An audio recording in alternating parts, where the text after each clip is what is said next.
The suspension monorail is Wuppertal's most prominent landmark. When it was built at the beginning of the last century, it was unique in the world. The monorail became a symbol of technical progress, prosperity and a thriving city. Today the city's coffers are empty. Once a thriving industrial centre, Wuppertal is now heavily indebted, like many cities in Western Germany. The monorail's role as a tourist magnet has become increasingly important.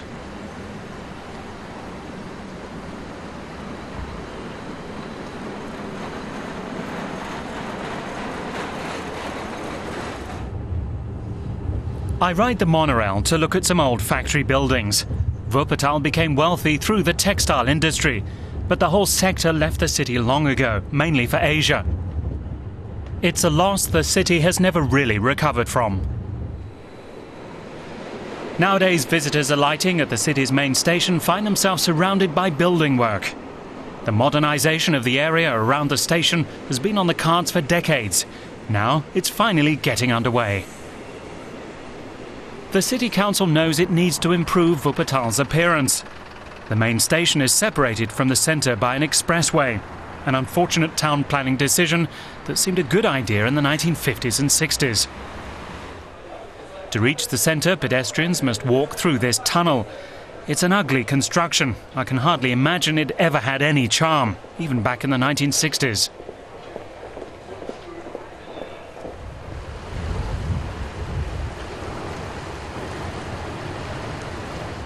The city has been in financial decline for years, but many Wuppertal-born artists continue to live here and have no plans to move away.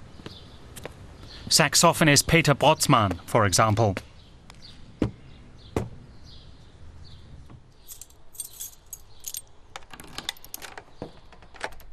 Brotzmann gives concerts all over the world. His success makes him a good ambassador for the city, and Wuppertal has shown its thanks by showering him with prizes for his artistic achievements.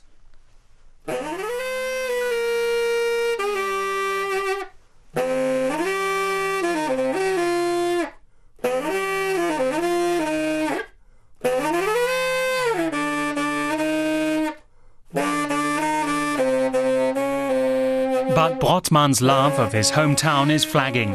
He finds himself increasingly irritated by Wuppertal's shabbiness.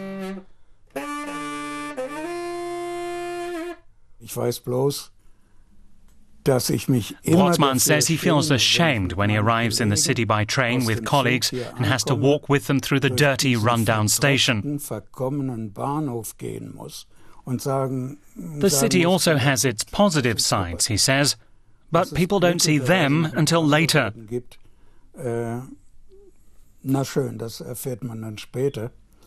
He says it's high time the area around the station received a complete overhaul.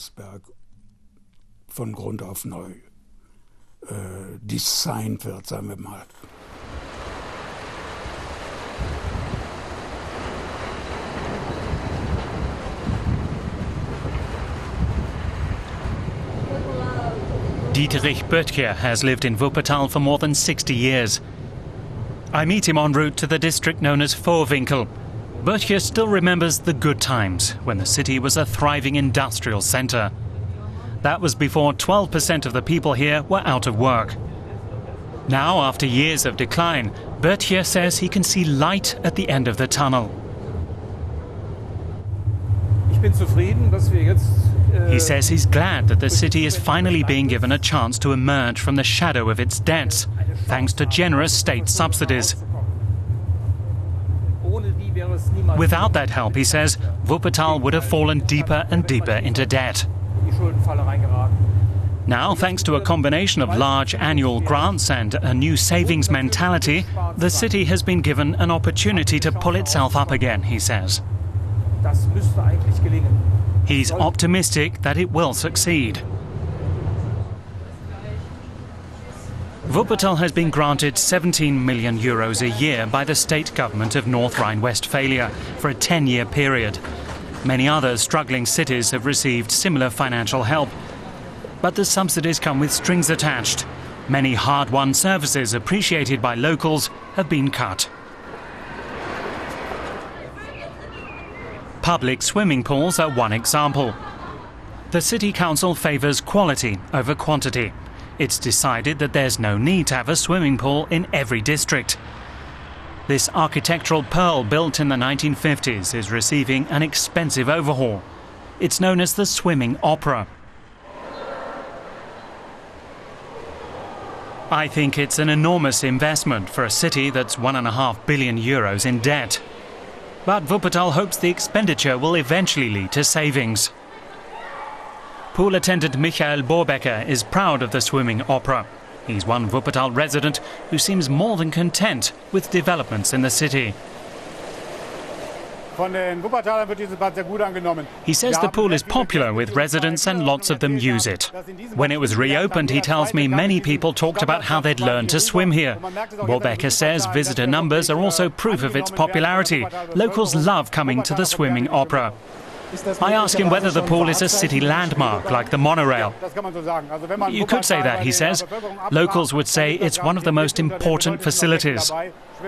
He tells me the monorail, concert hall, swimming opera and congress centre belong in the same category.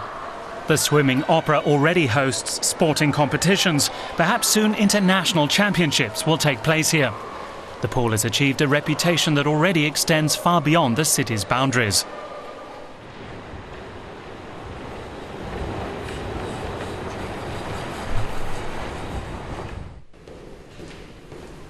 City Councillor and Treasurer Johannes Slavich is in charge of the money that Wuppertal doesn't really have. Without the subsidies he receives from outside the city, his hands would be tied. It's his job to make residents understand that not all city services can be maintained.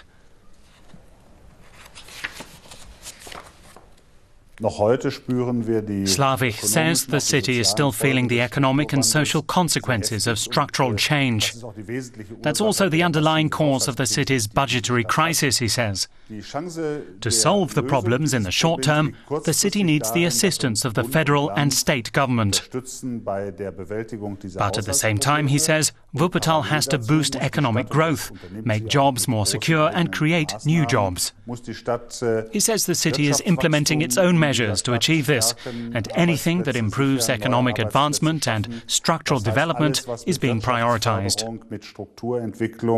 Mit Arbeitsmarktförderung zu tun hat, all das hat absoluten Vorrang. But the city is not finding it easy to attract big new investors.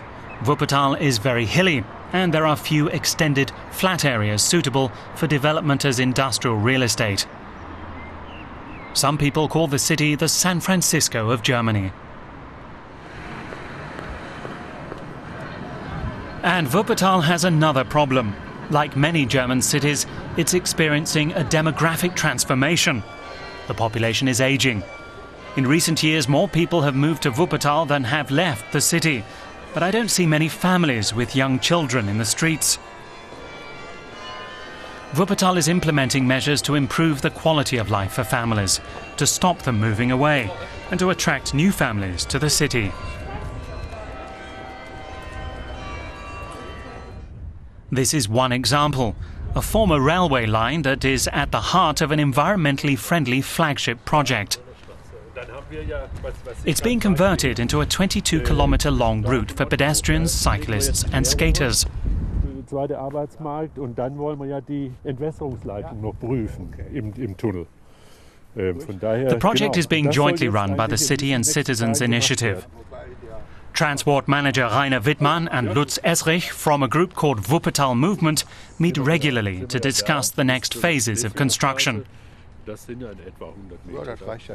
An important prerequisite for the project is that the route is flat.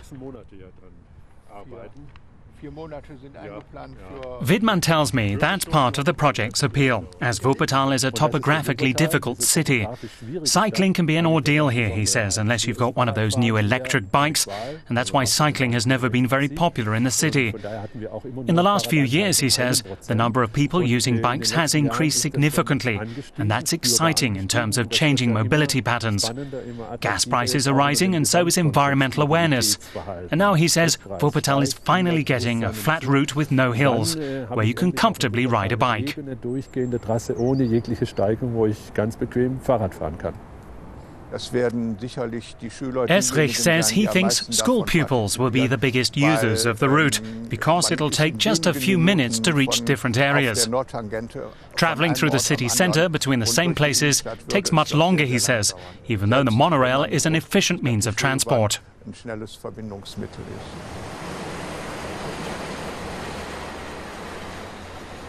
And that suspension monorail is also getting a facelift. It's costing almost 400 million euros to renovate the stations, tracks and carriages. To visitors, it sometimes feels as if the city is being completely rebuilt.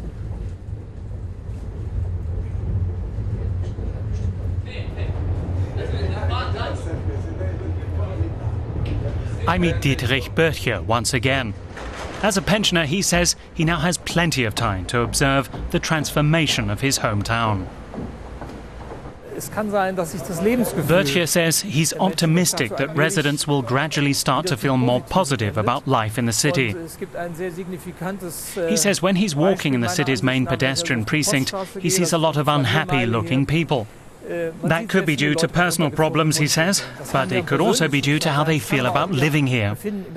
If that's the case, he says, he hopes that will change and he'll start to see more smiling people. More smiling faces in Wuppertal. That's the goal. The city hopes the monorail renovation and other projects will help achieve that. Other cities in the region have similar problems, but many have yet to begin the process of wide-scale renovation and renewal.